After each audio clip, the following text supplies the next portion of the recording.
Welcome to this deep dive. If you're a trucker, you know the road is, well, it's never standing still. hmm And I don't just mean the miles you're covering, it's all the changes happening around the industry. Yeah, things like new tech, hmm regulations changing, the economy doing its thing, market shifts. It all impacts your life on the road, doesn't it? It really does. Yeah. One day you hear about something happening in Congress. The next day, maybe some Silicon Valley startup gets a ton of funding. Right. Or a big carrier makes a move. It can feel like just a lot of noise sometimes. Definitely. And that's why we're here, really. We've got a stack of sources. You shared articles, insights, specifically from Life as a Trucker and Truckers VA. Yep. And we're going to try and cut through that noise today, our Uh, mission. Unpack these recent events, look at them from different angles. Then figure out what really matters for you. Exactly. What does this stuff actually mean for your day-to-day, your bottom line, maybe what the future looks like? We'll connect the dots, maybe find some surprising details, and just focus on pulling out the useful bits so you can navigate all this feeling informed, feeling ready. Think of us as your co-pilots on this info haul. I like that. Info haul. All right, so let's zoom out first. The sources, they make it really clear that change isn't just coming from, one place. Right. We're looking at stories covering everything from national policy stuff. Like in DC. Yeah. And corporate boardrooms, brand new technologies, specific companies expanding. It's a real mix. You might read one headline about, say, tariffs, Mm-hmm. then another about some new AI insurance thing. And then maybe a story about Pitt, Ohio opening new terminal. They seem kind of disconnected at first glance. But that's the key thing the sources are highlighting, isn't it? These things that seem separate, they're not really happening in isolation. No, they all eventually trickle down, they converge, and they impact you, the driver, in real ways. Tangible ways, like the rules you have to follow, the costs you're dealing with. The loads you haul, even how your job might be managed day to day. Yeah, everything from a proposed law way up high down to maybe a hiring decision at a big company. It finds its way to the person behind the wheel. Always does. So let's dive into a big one. This California emissions thing. It's been a real roller coaster. What's the latest twist? Okay, yeah, this one's definitely interesting. And honestly, bit complex.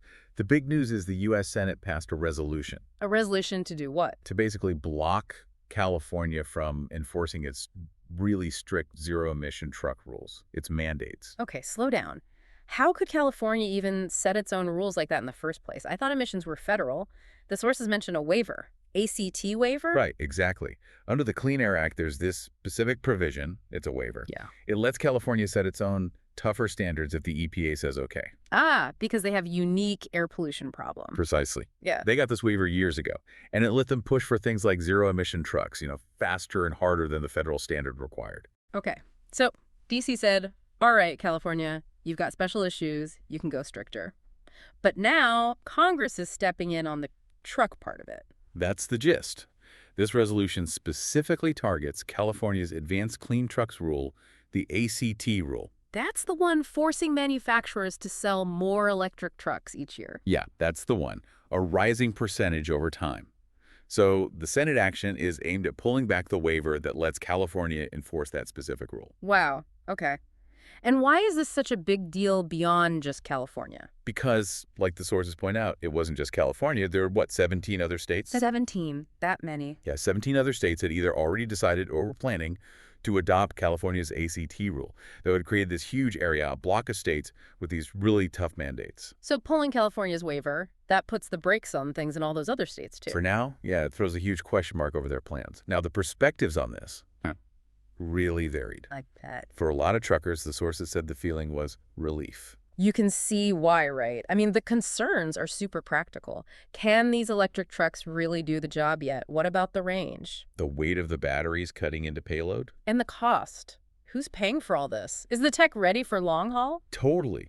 And it wasn't just long haul, guys. The sources mentioned refuse fleets. Garbage trucks. Yeah. Apparently, they were really worried. Freaking out was the phrase used. Yeah. About the cost, the charging infrastructure for their kind of routes. Which can be unpredictable. Exactly. So this federal move gives them and others some breathing room, as the sources put it. Okay, but on the flip side, environmental groups must be furious. Oh, yeah. Very unhappy. They see it as a big step backward for cleaning up air quality. especially around ports and cities where truck pollution is a major issue. And the legal folks, what do they say? The ones quoted, they're basically saying, hold on, this isn't over. They expect lawsuits. California's had this waiver power for a long time. Decades, right. Yeah, they're probably going to fight to keep it, or at least this specific use of it. So for you, the driver, listening right now, what's the immediate takeaway from this emissions roller coaster? Well, right now, it definitely slows things down. Maybe even stops. For the moment, those government-mandated electric truck requirements in California and those 17 other states.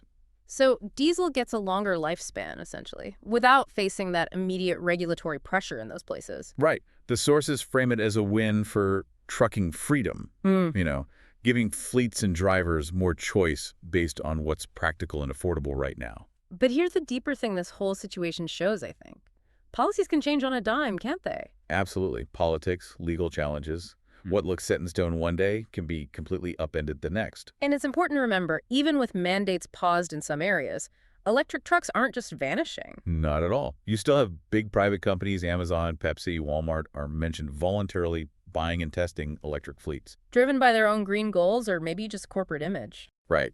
And the infrastructure is still getting built out, even if it's slower than some want it. The overall trend towards cleaner options is still there. It's just that the aggressive state government push is, well, hitting a bump for now. So the takeaway for you, keep an eye on these policy fights. They matter for the equipment you drive or might buy, but maybe don't bet your whole future on one specific policy sticking around forever. It's just too unpredictable. Good advice. Okay, let's shift from regulations to tech. The sources show technology is weaving its way into the industry in some maybe less obvious ways, like reaching into boardrooms, changing how insurance works. Yeah, let's start with the executive suite stuff. Old Dominion, Freightline, ODFL, they're a huge player, especially in LTL. Just quickly, LTL less than truckload. That's where they combine smaller shipments from different folks onto one truck going roughly the same way. It's a logistics puzzle. Right. So ODFL just added a tech executive, Debra King, to their board of directors. Okay, so someone listening might think, a board appointment, what's that got to do with me driving? Fair question. But board appointments are kind of like road signs for a company's direction, aren't they? They really are. They show where a company's putting its focus, its money, bringing in someone with serious chops in digital transformation, data management, enterprise tech, putting them at the very top level of ODFL.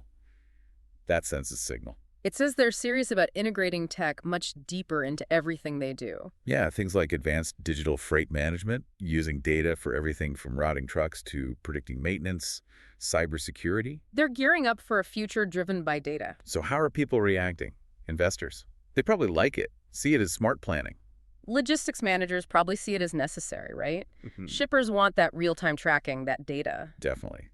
But the driver perspective the sources picked up on, often more cautious, wary. Yeah, the more tech equals more tracking, less freedom concern. Worries about micromanagement or using data to constantly evaluate performance. Is it real change or just for show? The sources seem to think it's a genuine strategic move, though. Yeah, adapting to how freight is changing. So, connecting it back to you, the driver, a big carrier like ODFL doing this signals that more freight tech, more automation, it's coming. Not just as add-ons, but built into how big companies run. Which means drivers, especially if you work with larger carriers, you'll likely need to get comfortable using these digital tools. Avoiding tech probably isn't going to be a long-term option. Okay, let's stick with tech but move to insurance. Sounds thrilling, I know. But important.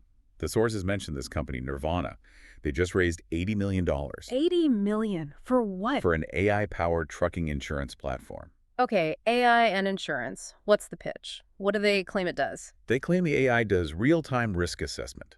The idea is it monitors driving behavior, maybe fleet management practices. And the promise is if you drive safer, your fleet could get lower insurance premiums. They also talk about using AI to speed up claims and give fleet managers fancy dashboards. Faster claims, lower premiums for safe driving? I mean, that sounds good. What's the reaction on the ground? Well, the old school driver reaction, as the sources put it, is kind of like more tracking, more data, no thanks. Big Brother fears. Exactly. Less privacy, maybe getting dinged for every little thing the data logs. What about fleet owners? Insurance is a massive cost for them. They're definitely interested in saving money. But they're cautious, too. Nobody wants to be the first to rely on unproven tech for something as critical as insurance claims. Right. And for owner-operators, even if this Nirvana thing starts with big fleets. The sources make a good point.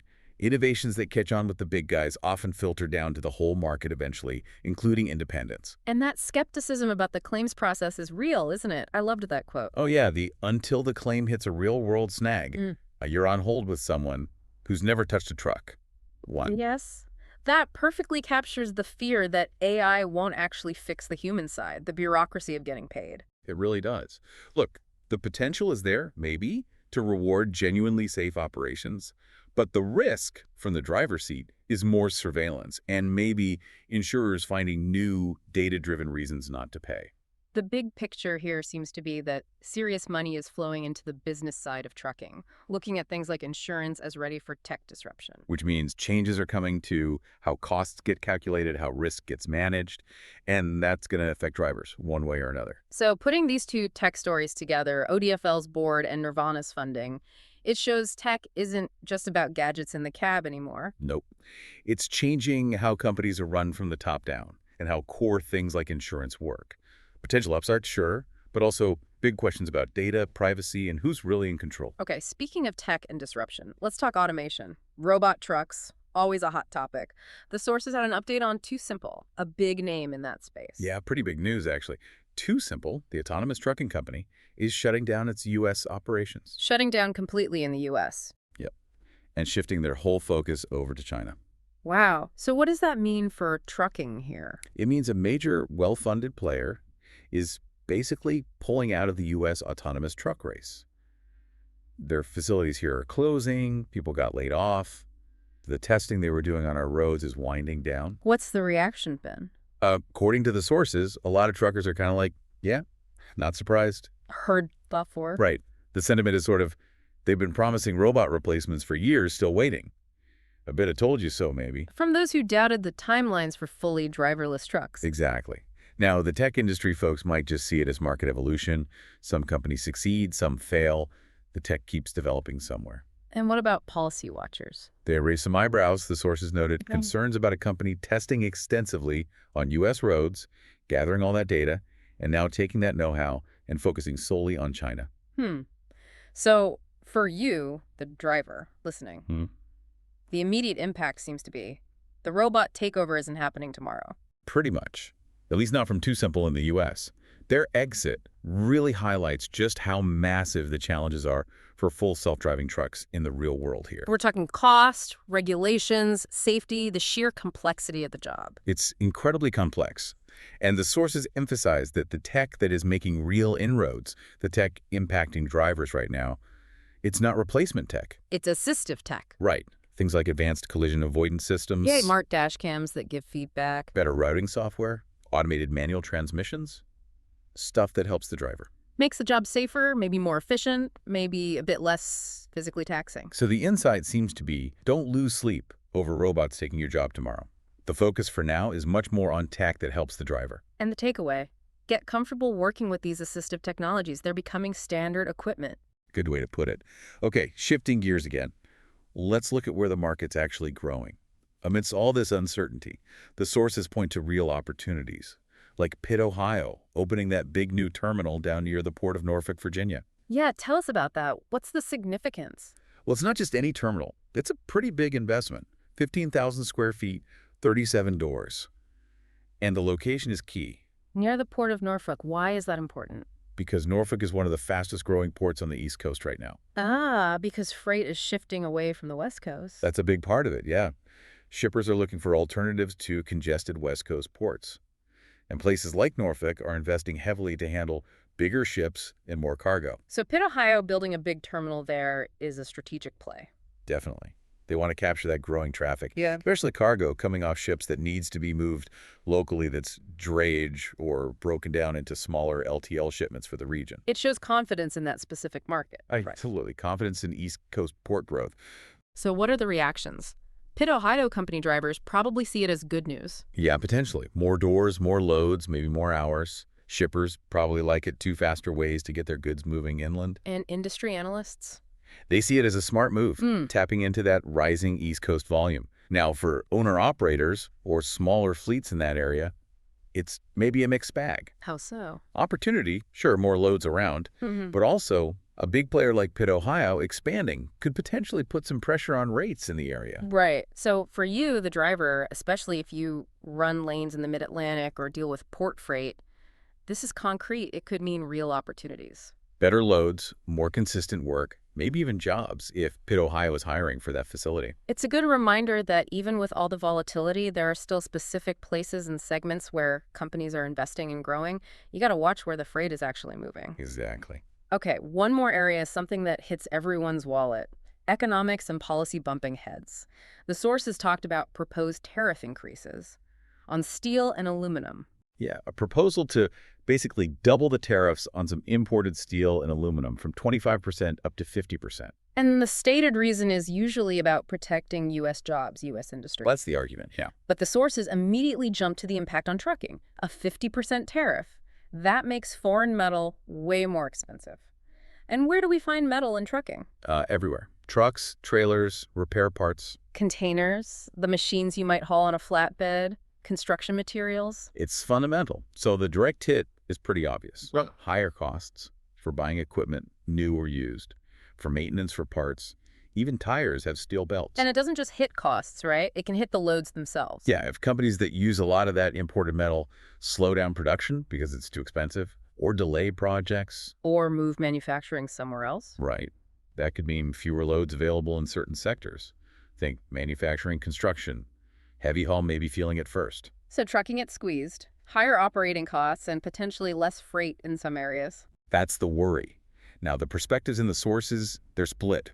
Supporters talk about protecting American jobs. But logistics managers, equipment buyers, they see trouble. Yeah, they predict delays, higher costs getting passed down the chain. Economists worry about retaliation of other countries putting tariffs on our exports. Which could hit freight volumes going out, too. Exactly. And for the driver, you just want steady work, right? Mhm. If industry's using lots of steel or aluminum slowdown, that directly impacts freight availability for certain types of hauling. It really shows how these big macro-level decisions like tariffs can have surprisingly direct micro-level effects on your business, your bottom line. Your costs, your loads, the health of the industries you serve. Trucking is definitely not in a bubble. It's tied right into global trade, national policy. For sure. So, wow, we've covered a lot of ground here, haven't we? We really have. From regulatory fights over emissions, Tech moving into boardrooms and insurance. the ups and downs of automation, Strategic investments like that Pitt, Ohio terminal. and the economic ripples from things like tariffs. It paints a picture, doesn't it? An industry facing constant change, constant uncertainty, often from forces way outside the individual driver's control. Yeah, regulations change, tech evolves, markets shift, political decisions affect the economy you're driving through. It's a lot. But what really stands out, looking across these sources, especially those from Life as a Trucker and Truckers VA, there's this consistent theme, this unifying message that comes through really strongly. And it's not about just sitting back and taking it, is it? Not at all. It's a message of, well, empowerment. They keep hammering this point. Mm. Take control of your own future, especially in an industry where so much often feels decided for you. And they get specific. They talk about managing your time, not just for the load, but for yourself. Using that off-duty time wisely, Yeah. and crucially, they really push the idea of learning new skills. Yeah, and they don't leave it vague. They mention learning things like AI tools and significantly building independent income streams online. And the why behind it is laid out pretty clearly, and I think respectfully. Building that other income, that online income, it acts like a buffer, a shield, A shield against what? against all the volatility we just talked about. Wild swings in freight rates, economic downturns, maybe sparked by tariffs, regulatory back and forth like the emissions thing. So it's about creating personal security options. Exactly. Helping you plan for retirement on your own terms. Giving you a safety net, maybe some leverage if trucking hits a rough patch or your particular niche does. It's about not having all your eggs in one basket, basically. Right. Not being solely dependent on the whims of the freight market or government actions. It's about building skills that make you more resilient, less vulnerable to those external shocks. That message feels really supportive. It respects the hard work truckers do. It's not saying quit trucking. No, it's saying, here's how you can thrive, gain more control, build real security while you're a trucker in this world that's always changing. It's about empowerment, realizing you can't control DC or Silicon Valley, maybe. But you can control investing in yourself, building that independence. Okay, so let's wrap up this deep dive. The trucking world. It's complex, it's dynamic, it's constantly being reshaped by forces that often start far away from the actual highway. Yeah, challenges are going to keep coming from policy, from tech, from the markets, the economy. That uncertainty is part of the deal. But as these sources consistently suggest, the path forward involves staying informed. Definitely. And proactively investing in yourself, building your skills, building those independent income streams. That seems to be the key to finding more stability, more security, and ultimately more control over your own life and future in this business. It's about being prepared, building that resilience, and trying not to be just reactive to whatever the next curveball is.